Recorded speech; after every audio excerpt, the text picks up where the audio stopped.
जय माता दी दोस्तों। आज चौथा नवरात्र है। चौथे नवरात्रे वाले दिन 5वां, 6ठा, 7वां और 8वां अध्याय पढ़ना होता है। तो आइए शुरू करते हैं। अध्याय 5। शुंभ निशुंभ से पीड़ित देवताओं का देवी स्तुति करना और देवी का प्रकट होना तथा शुंभ निशुंभ द्वारा प्रेरित दूत का निराश लूटना। मेधा ऋषि कहने लगे, हे सूरत, प्राचीन समय में शुंभ निशुंभ दो असुरों ने अपने बल और अहंकार से इंद्र का राज्य तथा सब देवताओं का यज्ञ भाग छीनकर तीनों लोगों को अपने वश में कर लिया। उन दोनों राक्षसों ने सूर्य, चंद्रमा, कुबेर, यम, वरुण, पवन और अग्नि के भी अधिकार छीन लिए और देवताओं को परास्त करके राज्य से निकाल दिया। तब असुरों के डर से कांपते हुए देवता अपराजिता देवी का इस प्रकार स्मरण करने लगे। देवी ने हम लोगों को वर दिया था कि विपत्ति पड़ने पर मेरा स्मरण करोगे तो मैं तुम्हारी विपत्तियों को नष्ट करूंगी। ऐसा निश्चय कर सारे देवता पर्वतराज हिमालय पर पहुंचकर विष्णु माया की स्तुति करने लगे। देवता बोले, देवी, महादेवी, शिवा को हमारा नमस्कार है। प्रकृति और भद्रकाली को हम लोग प्रणाम करते हैं। रौद्रा, नित्या, गौरी, धात्री, ज्योत्सना, इंदु रूपिणी और परमानंदमय देवी को निरंतर नमस्कार है। कल्याण करने वाली, वृद्धि और सिद्धि देने वाली भगवती को तथा राक्षसों और राजाओं की लक्ष्मी, दुर्गा और शिव शक्ति सर्वाणी को हम लोग बार बार प्रणाम करते हैं। संसार सागर को पार करने वाली दुर्गा, संपूर्ण जगत की सृष्टि करने वाली और सर्वकारिणी ख्याति देवी को तथा कृष्णा और धूम्रा देवी को निरंतर प्रणाम करते हैं। अति सौम्या अर्थात विद्या रूप से संसार को दुख और नष्ट करने वाली तथा अति रौद्रा अर्थात अविद्या रूप से संसार में प्रवृत्ति कराने वाली देवी को विनीत भाव से हम बार बार प्रणाम करते हैं। संसार की प्रतिष्ठात्री रूपिणी और कार्य रूपिणी देवी को हम लोग प्रणाम करते हैं। जो देवी सब प्राणियों के विष्णु माया के नाम से कही जाती है उसे हम नमस्कार करते हैं, और उसे हम बारंबार नमस्कार करते हैं। जो देवी सब प्राणियों में चेतना कहलाती है उसे हम नमस्कार करते हैं, उसे बारंबार नमस्कार करते हैं। जो देवी सब प्राणियों में बुद्धि रूप से स्थित है उसे नमस्कार करते हैं, उसे बारंबार नमस्कार करते हैं। जो देवी सब प्राणियों में निद्रा रूप से स्थित है उसे हम नमस्कार करते हैं, उसे बारंबार नमस्कार करते हैं। जो देवी सब प्राणियों में शुद्धा रूप से स्थित है उसे नमस्कार करते हैं, उसे बारंबार नमस्कार करते हैं। जो देवी सब प्राणियों में छाया रूप से स्थित है उसे नमस्कार करते हैं, और उसे बारंबार नमस्कार करते हैं।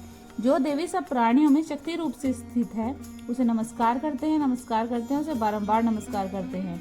जो देवी सब प्राणियों में तृष्णा रूप से स्थित है उसे नमस्कार करते हैं, उसे नमस्कार करते हैं। जो देवी सब प्राणियों में शांति रूप से स्थित है उसे नमस्कार है, उसे बारंबार नमस्कार है। जो देवी सब प्राणियों में जाति रूप से स्थित है उसे नमस्कार है, उसको बारंबार नमस्कार है। जो देवी सब प्राणियों में लज्जा रूप से स्थित है उसे नमस्कार है, उसको बारंबार नमस्कार है। जो देवी सब प्राणियों में शांति रूप से स्थित है उसे नमस्कार है, उसे बारंबार नमस्कार है। जो देवी सब प्राणियों में श्रद्धा रूप से स्थित है उसे नमस्कार है, उसे बारंबार नमस्कार है। जो देवी सब प्राणियों में कांति रूप से स्थित है उसे नमस्कार है, उसे बारंबार नमस्कार है। जो देवी सब प्राणियों में लक्ष्मी रूप से स्थित है उसे नमस्कार है, उसे बारंबार नमस्कार है। जो देवी सब प्राणियों में वृद्धि रूप से स्थित है उसे नमस्कार है, उसे बारंबार नमस्कार है। जो देवी सब प्राणियों में स्मृति रूप से स्थित है उसे नमस्कार है, उसे बारंबार नमस्कार है। जो देवी सब प्राणियों में दया रूप से स्थित है उसे नमस्कार है, उसे बारंबार नमस्कार है। जो देवी सब प्राणियों में तुष्टि रूप से स्थित है उसे नमस्कार है, उसे बारंबार नमस्कार है। जो देवी सब प्राणियों में मात्र रूप से स्थित है उसे नमस्कार है, उसे बारंबार नमस्कार है। जो देवी प्राणियों में भांति रूप से स्थित है उसे नमस्कार है, उसे बारंबार नमस्कार है। जो देवी सब इंद्रियों तथा सब प्राणियों की अधिष्ठात्री हैं और जो सब प्राणियों में निरंतर व्याप्त हैं, जो चैतन्य रूप से संपूर्ण संसार में व्यापक हैं, हम लोग उनको बारंबार प्रणाम करते हैं। जो देवी संसार में व्यापक होकर चैतन्य रूप से स्थित है उसे हम बारंबार नमस्कार करते हैं। पूर्व समय में अभीष्ट फल पाने के लिए देवताओं ने जिसकी स्तुति की थी और देवराज इंद्र ने बहुत दिनों तक जिनकी सेवा की थी, तो वो देवी मंगल के कारण हुई। वह हम लोग का कल्याण करे और सब विपत्तियां दूर करे। प्रबल दैत्यों से पीड़ित होकर हम लोग इस समय जिनको प्रणाम करते हैं जो स्मरण करते ही हम लोगों की विपत्तियां दूर करती हैं, वह देवी हमारी सब विपत्तियों का नाश करे। मेधा ऋषि बोले, हे राजन, इस प्रकार देवताओं की स्तुति करने पर पार्वती प्रसन्न होकर गंगा जल के बहाने देवताओं के सामने प्रकट होकर बोली, तुम लोग यहाँ किसकी स्तुति करते हो? उसी समय पार्वती की देह से उत्पन्न होकर शिवा देवी ने उत्तर दिया, शुम्भ निशुम्भ ने इनको युद्ध में परास्त करके राज्य से निकाल दिया है, इसलिए ये सब देवता यहाँ एकत्र होकर हमारी स्तुति करते हैं। शिवा देवी पार्वती के शरीर कोशों से निकली थी, इस कारण लोकों में कोशिका नाम से प्रसिद्ध हुई। पार्वती की देह से जब कोशिका निकल आई तब पार्वती काली हो गई। हिमालय पर्वत पर रहने के कारण कालिका नाम से प्रसिद्ध हुई।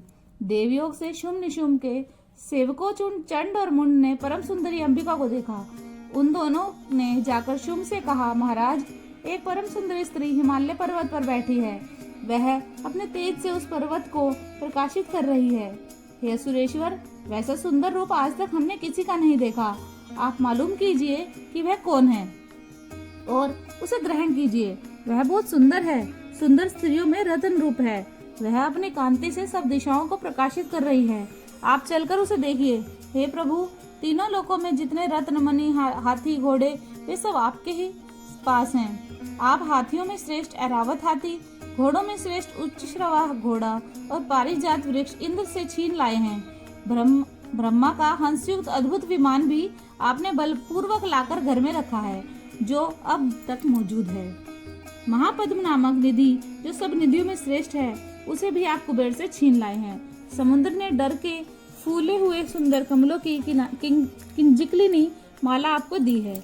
वरुण का छाता जो स्वर्ण के समान चमकता है, वह भी आपके घर में है। प्रजापति के पास जो उत्तम रथ था, वह भी आपके पास है।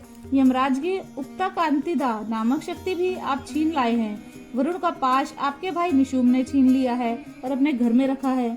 जितने रत्न समुद्र में से उत्पन्न हुए, सब निशुम्भ के घर में हैं। अग्नि ने डर से आपको पहनने के लिए 2 दिव्य वस्त्र दिए हैं।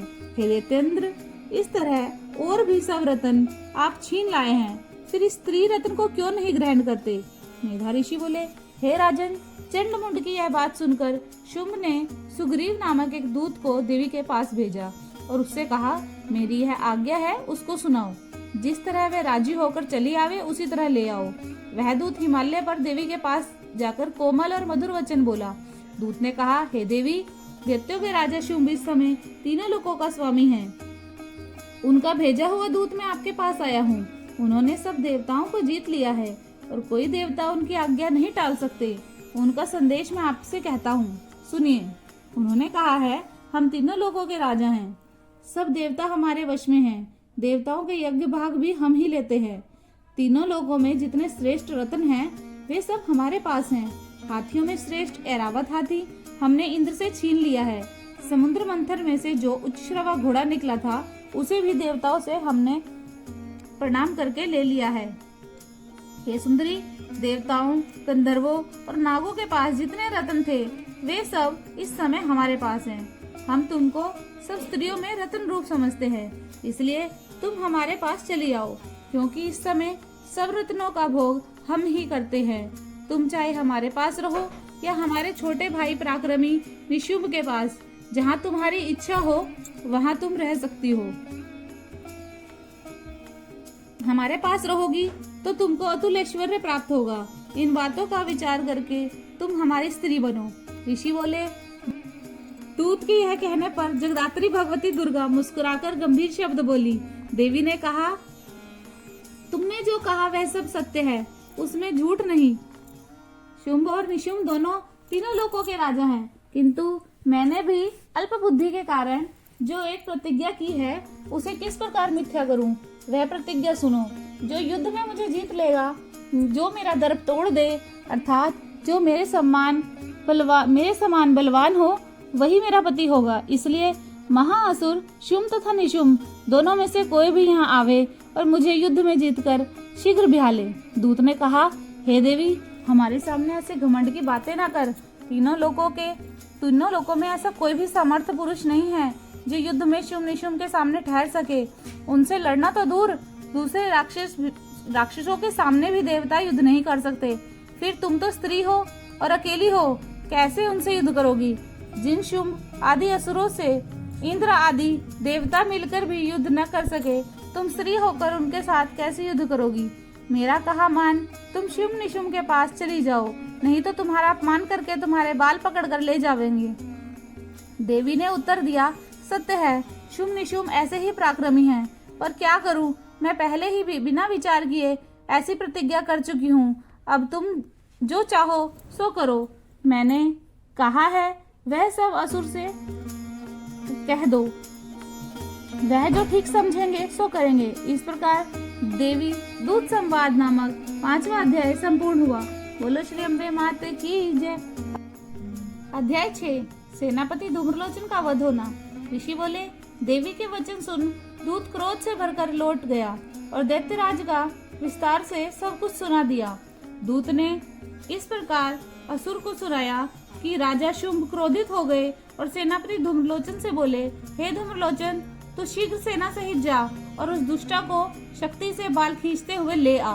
उसकी रक्षा के लिए यदि कोई दूसरा देव, गंधर्व, यक्ष आता है तो उसे भी मार डालना। ऋषि बोले, वह दैत्य धूम्रलोचन शुंभ की आज्ञा पाकर असुरों की 60,000 सेना लेकर तुरंत चल दिया। वहां पहुंचकर हिमालय पर बैठी उस देवी को देखा। देवी को देखकर उच्च स्वर से बोला, तुम शुंभ निशुंभ के पास चलो। यदि आज प्रीतिपूर्वक आप मेरे स्वामी के पास चलोगी तो बलपूर्वक के, नहीं तो फिर मैं बलपूर्वक केच खींचते हुए तुम्हें ले जाऊंगा। देवी बोली, तुम दैत्यराज की आज्ञा से सेना लेकर आए हो, बलवान भी हो, इसलिए यदि तुम बलपूर्वक ले चलोगे तो मैं क्या ही कर सकती हूँ। ऋषि बोले, देवी के ऐसा कहने पर धूम्रलोचन देवी पर झपटा, जिसको अंबिका देवी ने हुंकार से भस्म कर दिया। इस पर असुरों की महासेना क्रोधित हो अंबिका पर तीक्ष्ण बाण, शक्ति तथा परशुओं की वर्षा करने लगी। ऐसा देख देवी का वाहन सिंह भी क्रोध होकर गरजता हुआ, गर्दन के बाल हिलाता हुआ असुर सेना पर टूट पड़ा। उसने कितने ही असुरों को पंजों के प्रहार से, कितनों को जबड़ों से तथा अन्य को नीचे पटक कर दाढ़ों से फाड़ डाला और किन्हीं के पेट में नखों से फाड़ डाला। बहुतों को थप्पड़ मारकर धड़ पृथक कर दिए। उसी कहरी के अनेक असुरों को भुजा, सिर अलग अलग कर डाले और बहुतों के पेट चीरकर उनका रक्तपान कर लिया। अत्यंत क्रोध में भरकर देवी के वाहन सिंह ने सारी सेना को क्षण भर में नष्ट कर दिया। धूम्रलोचन तथा सारी सेना को देवी तथा उसके सिंह से नष्ट हुआ सुन दैत्यराज शुंभ का अधर ओष्ठ फड़कने लगा। उसने चंडमुंड को आज्ञा दी, हे चंड, हे मुंड, तुम दोनों विशाल सेना लेकर जाओ और उस स्त्री को शीघ्र अपने साथ पकड़ कर लाओ, केश पकड़कर अथवा बांधकर। यदि इसमें तुम्हें संदेह हो तो सब दैत्य मिलकर समस्त अस्त्रों का प्रयोग करके उसे मार डालो। उस दुष्टा और सिंह को मार डालने पर अंबिका को बांधकर साथ लेकर शीघ्र आओ। इस प्रकार धूम्रलोचन वध नामक 6वां अध्याय पूर्ण हुआ। बोलो श्री अम्बे माते की जय। अध्याय 7 चंड और मुंड का वध। ऋषि बोले, शुंभ की आज्ञा पाकर चंड और मुंड चतुरंगिनी सेना ले शस्त्रों से सुसज्जित हो देवी को पकड़ने के लिए चले। उन्होंने हिमालय के एक शिखर पर सिंह के ऊपर बैठी मंद मंद मुस्कुराती हुई देवी को देखा। वे ढाल तलवार लेकर देवी के समीप गए और उसे पकड़ने का यत्न करने लगे। इस पर देवी शत्रुओं पर बहुत क्रोधित हुई। उनका मुंह क्रोध से काला पड़ गया। उस समय देवी की कुटिल भ्रकुटियों और मस्तक पर भयंकर मुख वाली काली देवी हाथ में तलवार ले और पाश लिए प्रकट हुई, जो अनोखा खंडवाग धारण किए हुए और मुंडों की माला से विभूषित, बाघ का चर्म ओढ़े, मांस रहित शरीर वाली अत्यंत डरावनी थी, जो मुंह को फैलाए और जीभ को बाहर काढ़े खड़ी हुई थी। उसकी आंखें लाल लाल अंदर को धसी हुई थी, सब दिशाओं में मुख किए उच्च नाद कर रही थी। वह देवी उसने असुरों पर प्रहार करते हुए वेग से झपटी और असुरों की सारी सेना को भक्षण करने लगी। राक्षसों को, अंकुशधारी महावतों, योद्धाओं, घंटों के सहित हाथियों को एक ही हाथ में पकड़कर मुंह में डालने लगी। इस प्रकार योद्धाओं, घोड़ों के सहित रथों एवं सारथियों को एक साथ मुंह में दांतों से चबाने लगी। किसी को बालों से, किसी को गर्दन से पकड़ती, किसी को पैरों से कुचलती और किसी को छाती से धक्का देती। असुरों के द्वारा छोड़े हुए अस्त्र शस्त्रों को क्रोधित देवी ने मुंह में पकड़ दांतों से मसल दिया। काली जी ने दुष्ट तथा बली असुरों का वह सारा बल मर्दन कर, भक्षण कर ताड़ित किया। देवी ने कुछ को तलवार से काटकर, खंडवाग से ताड़ना करके और कुछ को दांतों से नोचकर कुचल दिया। क्षण भर में असुरों की वह सारी सेना मार डाली। चंड यह देख अत्यंत भयावह काली की ओर झपटा। महामुंड ने भी उस डरावनी आंखों वाली काली को भयंकर बाणों से की वर्षा से तथा हजारों चक्रों से ढांप दिया। वह अनेक चक्र देवी के मुंह में प्रविष्ट होकर बादल में सूर्य बिंबों के समान दिखाई पड़ते थे। तब देवी हंसी और बड़े क्रोध में भरकर भैरवनाद करके भयानक मुख किए, दांत निकाले और तलवार उठाकर गरजती हुई चंड पर दौड़ी और उसके बाल पकड़कर सिर तलवार से काट दिया। चंड को मरा हुआ देखकर मुंड उसकी ओर दौड़ा। उस कुपिता काली ने मुंड को तलवार से मारकर भूमि पर गिरा दिया। मरने से बची सारी चंड तथा वीर्यवान मुंड को मरा हुआ देखकर भयभीत हो चारों दिशाओं में भाग गई। चंड और मुंड का सिर लेकर काली चंडिका के पास आई और तीव्र हंसी के साथ बोली, मैंने तेरे चंड मुंड नामक दोनों पशु मार दिए। अब युद्ध रूपी यज्ञ में शुंभ तथा निशुंभ को स्वयं मारना। ऋषि बोले, उन दोनों महासुर चंड और मुंड को सम्मुख देखकर कल्याणकारिणी चंडिका देवी ने काली से कहा, हे कालिके, क्योंकि तुम चंड और मुंड का सिर लेकर मेरे पास आई हो, इसलिए चामुंडा नाम से संसार में तुम्हारी ख्याति होगी। इस प्रकार चंड और मुंड नामक 7वां अध्याय पूर्ण हुआ। अध्याय 8 रक्त बीज का वध, संहार होना। बोले श्री अम्बे माते की जय। ऋषि बोले, चंड मुंड असुरों तथा भारी सेना के मारे जाने पर महाप्रतापी दैत्यराज शुंभ ने क्रोधित हो सारी सेना को युद्ध के लिए आदेश दिया। उद्धायुध नामक 86 दैत्य और कंबू नाम के 84 दैत्य भी अपनी सेना लेकर जाएं। कोटि वीर्य कुल के 50 और धूम्र वंश के 100 सेनापति तैयार होकर लड़ने जाएं। कालिका, दुहृदय और मौर्य वंश के असुर और कालिका के पुत्र भी मेरी आज्ञा से शीघ्र तैयार होकर निकलें। यह आज्ञा देकर कठोर शासक करने वाले असुर राज शुंभ हजारों बड़ी बड़ी सेनाएं लेकर युद्ध के लिए गया। चंडिका देवी ने उसकी भयानक सेना को आता देखकर अपना धनुष चढ़ाया। उस धनुष के टंकार ने आकाश और पृथ्वी गुंजा दी। उसी समय देवी के वाहन सिंह भी गरजा और देवी ने घंटा बजाकर सिंह के नाद को और भी बढ़ा दिया। इस भांति धनुष के टंकार से, सिंह की दहाड़ से और घंटे की ध्वनि से सब दिशाएं गूंज उठी। उस समय काली भी मुंह फैलाकर भयंकर नाद से गरजी। उसके गरजने का शब्द उनसे भी बढ़कर हुआ। उस भयंकर नाद को सुन दैत्यों की सेना ने बड़े क्रोध से चंडिका, काली और सिंह को घेर लिया।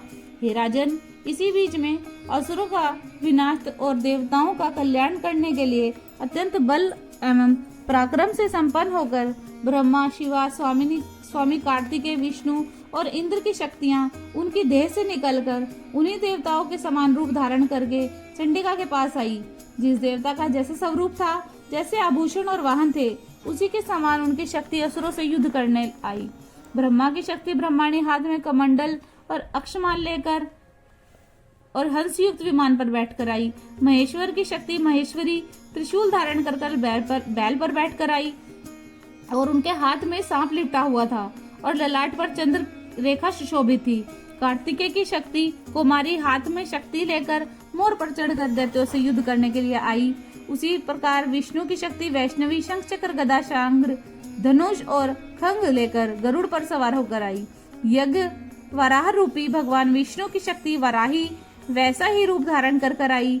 नारसिंगी नरसिंह के समान रूप धारण कर आई।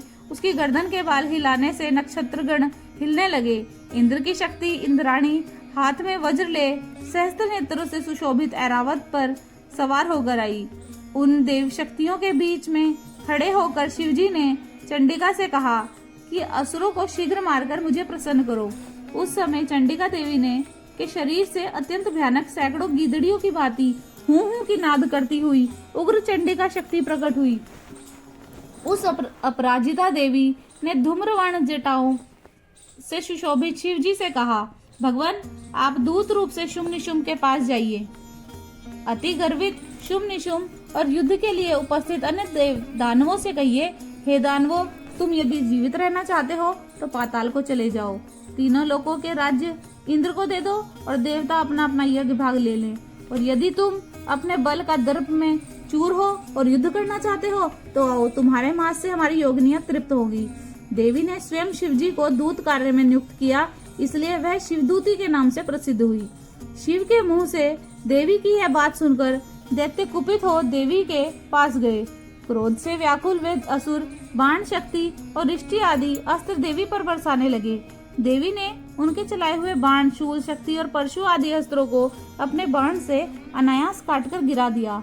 देवी के सामने ही काली शत्रु को शूल खंडवाक से मारती हुई युद्ध में विचरने लगी। ब्रह्माणी जिधर जाती उधर कमंडलों से जल छिड़क कर शत्रु को निर्बल और निस्तेज कर देती। महेश्वरी ने त्रिशूल से, वैष्णवी ने चक्र से और कुमारी ने क्रुद्ध होकर शक्ति से दानवों का संहार किया। इंद्राणी ने वज्र के प्रहार से सैकड़ों दानवों को मार डाला। वे रुधिर बरसाते हुए पृथ्वी पर गिर पड़े। वराही ने दानवों की छाती में दांत मारकर घायल कर दिया। बहुतों को थूथनों से मार डाला और बहुतों को चक्र के प्रहार से मारकर गिरा दिया। नरसिंही ने नखों से फाड़कर बहुत से असुरों को खा लिया। फिर वह गरज कर युद्ध भूमि में झूमने लगी। उनका भयंकर नाद आकाश और सब दिशाओं में फैल गया। शिवदूती के भयानक अट्टहास से भयभीत हो असुर पृथ्वी पर गिरने लगे तथा वह उनका भक्षण करने लगी। इस तरह देवियों ने कुपित हो अनेक उपाय से बड़े बड़े असुर को नष्ट कर दिया। यह देख दैत्यों की सेना भागने लगी। देवियों की मार से पीड़ित सेना को भागता हुआ देख रक्तबीज नाम का असुर क्रुद्ध हो युद्ध करने के लिए आया। उसकी देह से जब रुद्र की एक बूंद गिरती तो उसी के समान दूसरा असुर पैदा हो जाता। रक्तबीज हाथ में गदा ले इंद्राणी से युद्ध करने लगा। इंद्राणी ने रक्तबीज पर वज्र का प्रहार किया। वज्र लगने से उसकी देह से बहुत सा रुधिर निकला। उसी के समान पराक्रमी असुर पैदा हो गया। उसके शरीर से रुधिर के जितनी बूंदें गिरती उतने ही पुरुष, उतने ही बलवान और उतने ही पराक्रमी पैदा हो जाते। रुधिर से उत्पन्न असुर तीक्ष्ण अस्त्र शस्त्र बरसाकर देवी से युद्ध करने लगे। उसके बाद जब इंद्राणी ने वज्र मारकर रक्तबीज का सिर फोड़ दिया तब उससे रुधिर बहने लगा और उस रुधिर से हजारों असुर पैदा हो गए। वैष्णवी ने चक्र से और इंद्राणी ने गदा से रक्तबीज को मारा। वैष्णवी के चक्र लगने से रक्तबीज की देह से जो रुधिर निकला उसी के समान हजारों असुर पैदा होकर संसार में भर गए। कुमारी ने शक्ति से, वाराही ने तलवार से और महेश्वरी ने त्रिशूल से महाअसुर रक्तबीज को मारा। रक्तबीज ने कुपित होकर सब देवियों पर गदा से प्रहार किया। शक्ति और शूल आदि के लगने से उस असुर की देह से रुधिर की जो बूंदें पृथ्वी पर गिरी उनसे सैकड़ों असुर पैदा हो गए। रक्तबीज के रुधिर से उत्पन्न असुरों ने संपूर्ण जगत में व्याप्त हो गए और यह देख देवताओं को बड़ा भय हुआ। देवताओं को भयभीत देख चंडिका ने काली से कहा, हे चामुंडे, अपना मुंह फैलाओ और मेरे शस्त्र लगने से इनकी देह से जो रुधिर की बूंदें गिरे उसको पी जाओ और यदि उनसे असुर पैदा होते हैं तो उनको भी खा जाओ। इस प्रकार तुम असुरों का भक्षण करती रहोगी तो युद्ध भूमि में ये नहीं विचरेंगे और जब इस दैत्य का रुधिर क्षीण हो जाएगा तब यह मर जाएगा। तुम भक्षण करती रहोगी तो असुर उत्पन्न नहीं होंगे। चंडिका ने काली से यह कहकर रक्तबीज को शूल से मारा। शूल लगने से उसके शरीर से जो रुधिर गिरा उससे काली ने अपने मुंह में ले लिया। फिर उस दैत्य ने चंडिका को गदा से मारा। गदा लगने से देवी के शरीर में कुछ भी पीड़ा नहीं हुई, किंतु देवी का शूल लगने से उसकी देह में बहुत सा रुधिर निकला। काली ने मुंह फैलाकर उस रुधिर को पी लिया। उस रुधिर से जो असुर पैदा हुए उनको भी खा लिया। देवी ने शूल, वज्र और बाण, तलवार और रिष्टि मारकर रक्तबीज को, जिसका रुधिर काली ने पी लिया था, मार डाला। शस्त्रों के प्रहार से मरा हुआ वह दैत्य पृथ्वी पर गिर पड़ा। हे राजन, जब वह महाअसुर रक्तबीज बिना रुधिर हो गया तब देवता बड़े प्रसन्न हुए और रुधिर पीकर देवियां उन्मत्त होकर नाचने लगी। इस प्रकार रक्तबीज वध नामक 8वां अध्याय संपूर्ण हुआ। बोलो श्री अम्बे मात की जय।